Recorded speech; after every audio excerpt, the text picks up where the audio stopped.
হাজাৰ সমৰ্থকৰ মাজেৰে ৰাহুল গান্ধী ভাৰত জোড়ো ন্যায় যাত্ৰা আজি দ্বিতীয়টো দিন মণিপুৰত ৰাহুল গান্ধীৰ এই ভাৰত জোড়োৰ যি ন্যায় যাত্ৰা এই ন্যায় যাত্ৰাত দেখা গৈছে হাজাৰ হাজাৰ সমৰ্থকে ইতিমধ্যে হাত জোকাৰি ৰাহুল গান্ধীক অভিবাদন জনাইছে ভাৰত জোড়ো ন্যায় যাত্ৰা যি বিতৰ্ক আৰু প্ৰত্যাহ্বানৰ সন্মুখীন হৈছিল তাৰ পাছতে ৰাহুল গান্ধী যেটো দেওবাৰে মণিপুৰৰ থৌবাল জিলাৰ পৰা যি ভাৰত জোড়ো ন্যায় যাত্ৰা আৰম্ভ হৈছিল আৰু দেখা গৈছিল যে মণিপুৰত দেখা গৈছিল কিছুদিন পূৰ্বে যি হিংসাত্মক পৰিস্থিতি সৃষ্টি হৈছিল মৈত্ৰী আৰু কুকি সম্প্ৰদায়ৰ মাজত হিংসাত্মক পৰিস্থিতিৰ পাছত ৰাহুল গান্ধী আসলতে এই ভাৰত জোড়ো ন্যায় যাত্ৰা কিমান আসলতে প্ৰভাৱ বিস্তাৰ কৰিব তাক লৈ বহু প্ৰশ্ন উত্থাপন হৈছিল যি শাসকীয় পক্ষ অৰ্থাৎ বিজেপি ফালৰ পৰা বিভিন্ন ধৰণে হেঁচা প্ৰয়োগ কৰা হৈছিল যে ভাৰত জোড়ো ন্যায় যাত্ৰাক যিকোনো প্ৰকাৰে ব্যৰ্থ কৰিব লাগে কিন্তু আমি দ্বিতীয় দিনৰ দৃশ্য দেখুৱাইছো এয়া পুৱা 7:30 বজাৰ পৰা যি মণিপুৰৰ ৰাজপথৰ মাজেৰে ৰাহুল গান্ধী যি ভাৰত জোড়ো ন্যায় যাত্ৰা এয়া আগবাঢ়িছে আৰু হাজাৰ হাজাৰ সমৰ্থকৰ যি অভিবাদন আমি দেখুৱাইছো কেনেধৰণে ৰাহুল গান্ধীক তেওঁলোকে সমৰ্থন আগবঢ়াইছে কেনেধৰণে ৰাহুল গান্ধী যি ভাৰত জোড়ো ন্যায় যাত্ৰা আজি দ্বিতীয় দিনাও মণিপুৰত হাজাৰ হাজাৰ সমৰ্থকৰ যি তেওঁ সমৰ্থন লাভ কৰিবলৈ সক্ষম হৈছে ই আসলতে এক প্ৰকাৰৰ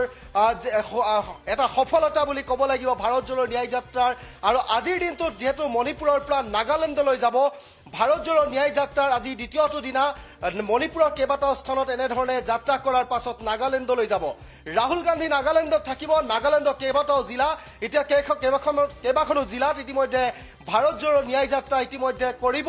তাৰ পাছত পুনৰ নাগালেণ্ডৰ পৰা অসমত সোমাব ৰাহুল গান্ধী ভাৰত জোড়ো যি ন্যায় যাত্ৰা আমি দ্বিতীয় দিনৰ দৃশ্য এয়া দেখুৱাইছো দ্বিতীয় দিনা এনেদৰে ৰাহুল গান্ধী যি ভাৰত জোড়ো ন্যায় যাত্ৰা ইতিমধ্যে আগবাঢ়িছে হাজাৰ হাজাৰ সমৰ্থকৰ সমৰ্থন লাভ কৰিবলৈ সক্ষম হৈছে যি সময়ত কৰা হৈছে শাসকীয় পক্ষৰ পৰা বিজেপি ফালৰ পৰা বিভিন্ন ধৰণৰ বাধা প্ৰদান কৰাৰ চেষ্টা চলাইছিল মণিপুৰৰ যি হিংসাত্মক পৰিস্থিতিৰ সৃষ্টি হৈছিল তাৰ পাছত ভাৰত জোড়ো ন্যায় যাত্ৰাই আসলতে কেনেধৰণে ভাৰত জোড়ো ন্যায় যাত্ৰাই কেনেধৰণে প্ৰভাৱ বিস্তাৰ কৰিব পাৰিব তাক লৈ বিভিন্ন প্ৰশ্ন উত্থাপিত হৈছিল আৰু এই মুহূৰ্তত আমি দেখুৱাইছো মণিপুৰৰ ৰাজপথৰ দৃশ্য এয়া মণিপুৰৰ ৰাজপথত এনেধৰণে ৰাহুল গান্ধী আগবাঢ়িছে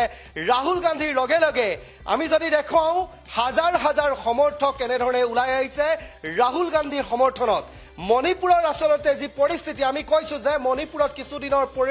পূৰ্বে আসলতে যি পৰিস্থিতি দেখা পোৱা গৈছিল ৰাজপথ জ্বলিছিল ঘৰ জ্বলিছিল তাৰ পাছত কেনে হিংসাত্মক পৰিস্থিতিৰ সৃষ্টি হৈছিল প্ৰায় শতাধিক লোক প্ৰাণ হেৰুৱাব লগা হৈছিল তেনে পৰিস্থিতিত ভাৰত জোড়ো ন্যায় যাত্ৰাই কেনেধৰণে সফলতা লাভ কৰিব তাক লৈ বিভিন্ন ধৰণৰ প্ৰশ্ন উত্থাপিত হৈছিল আৰু এয়া আমি দেখুৱাইছো দৃশ্যত এয়া যুৱৰাজ ৰাহুল গান্ধী আৰু ৰাহুল গান্ধী এনেধৰণে পদপথেৰে আগবাঢ়িছে ভাৰত জোড়ো ন্যায় যাত্ৰা ভাৰত জোড়ো যি অভিযান ভাৰত জোড়ো অভিযানৰ যি যাত্ৰা আছিল সেই যাত্ৰা কন্যাকুমাৰীৰ পৰা কাশ্মীৰলৈ কেনেধৰণে তেওঁলোকে আসলতে ভাৰত জোড়ো অভিযানে ইতিমধ্যে সমগ্ৰ দেশ চুই যোৱাৰ চেষ্টা কৰিছিল তাৰ পাছতে ভাৰত জোড়ো ন্যায় যাত্ৰা কৰিছিল ৰাহুল গান্ধীয়ে আৰু ন্যায় যাত্ৰাত অসমত সোমাব ৰাহুল গান্ধী অসমত সোমাই অসমৰ পৰা শিৱসাগৰ আসলতে আমগুৰিয়েদি সোমাব আৰু যোৰহাট যাব যোৰহাটৰ পৰা নিমাতী ঘাট হৈ মাজুলী যাব মাজুলীৰ পৰা বগীবিলৰ পৰা গোগামুখৰ পৰা নাওবৈচা গহপুৰ হৈ তেওঁ পুনৰ অৰুণাচল যাব অৰুণাচলত ইতিমধ্যে বাহৰ পাতি অৰুণাচল ইটানগৰকে ধৰি কেইবাখনো জিলাত এই ভাৰত জোড়ো ন্যায় যাত্ৰা কৰাৰ সম্ভাৱনা আছে তাৰ পাছত পুনৰ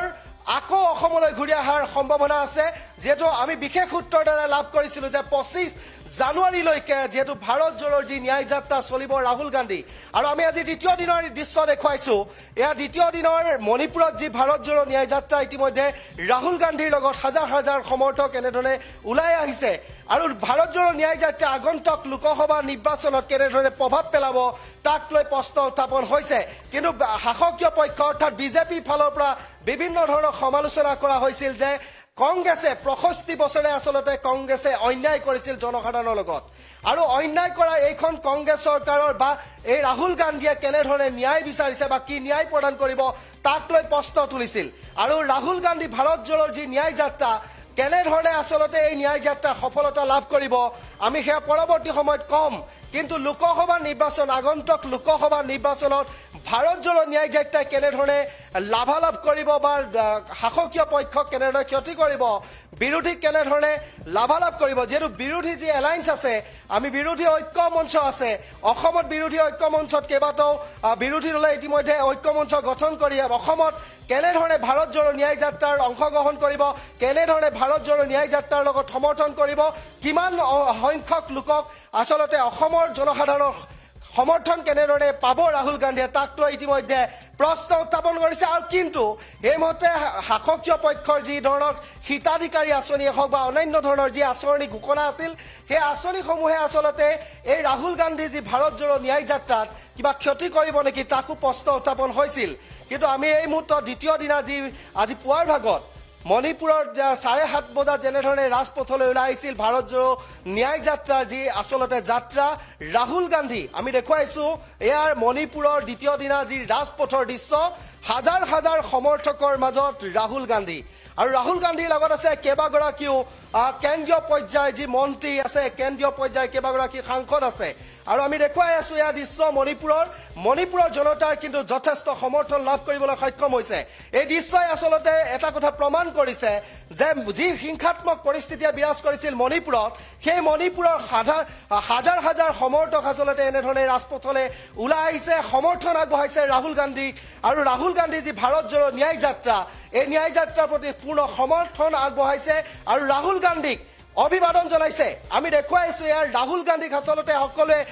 ঘেৰি ধৰিছে তেওঁলোকে অভিবাদন জনাইছে তেওঁলোকে পূৰ্ণ সমৰ্থন আগবঢ়াইছে মণিপুৰত আজিৰ দিনটো দ্বিতীয় দিনা আজি ৰাজপথৰ আমি দৃশ্য এয়া ভাৰত জোড়ো ন্যায় যাত্ৰাৰ দৃশ্য দেখুৱাইছো অসমত যেহেতু আহিব অসমত যেতিয়া শিৱসাগৰ আমগুৰিৰ পৰা 18 তাৰিখে যেহেতু নাগালেণ্ডত কেইবাটাও স্থানত প্ৰচাৰ চলোৱাৰ পাছতেই অসমলৈ আহিব অসমত আসলতে অসমৰ জনসাধাৰণৰ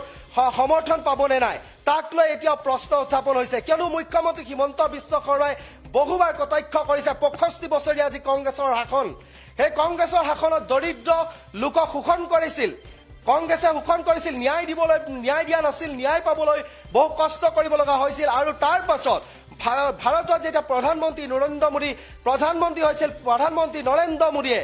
আসলতে এই দুখীয়া দৰিদ্ৰসকলক ন্যায় প্ৰদান কৰিছিল তেওঁলোকৰ বাসগৃহ প্ৰদান কৰিছিল তেওঁলোকক টয়লেট ব্যৱহাৰ কৰিবৰ কাৰণে টয়লেট প্ৰদান কৰিছিল বিভিন্ন ধৰণৰ আঁচনিৰ জৰিয়তে তেওঁলোকক কৰ্মসংস্থাপন দিছিল লাখ লাখ নিবনুৱা সংস্থাপন দিছিল এনে ধৰণৰ বিভিন্ন ধৰণৰ প্ৰশ্নৰে মুখ্যমন্ত্ৰী হিমন্ত বিশ্ব শৰ্মাই ঠকা হকা কৰিছিল কংগ্ৰেছক কিন্তু সেই কংগ্ৰেছক ঠকা হকা কৰা মুখ্যমন্ত্ৰী হিমন্ত বিশ্ব শৰ্মাই তাৰ পাছত অসমত কেনেধৰণে সমৰ্থন লাভ কৰিবলৈ সক্ষম হ'ব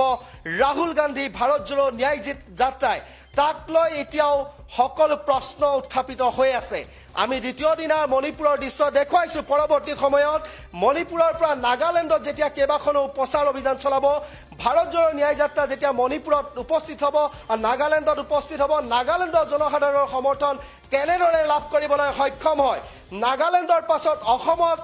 কেনেদৰে লাভ কৰিব জনসাধাৰণৰ সমৰ্থন আমি প্ৰতিটো দৃশ্য আমি দেখুৱাই যাম জনসাধাৰণৰ সমৰ্থনে যে আগন্তুক লোকসভা নিৰ্বাচনত কেনেদৰে প্ৰভাৱ পেলাব তাক লৈ ইতিমধ্যে বহু প্ৰশ্ন উত্থাপিত হৈছে আৰু আমি দ্বিতীয় দিনাৰ দৃশ্য ইতিমধ্যে দেখুৱাইছো পৰৱৰ্তী সময়ত আমি দৃশ্যসমূহ দেখুৱাই যাম ৰাহুল গান্ধী কেনেধৰণে ভাৰত জোড়ো ন্যায় যাত্ৰাই আসলতে এই সমৰ্থন লাভ কৰিবলৈ সক্ষম হ'ব জনসাধাৰণৰ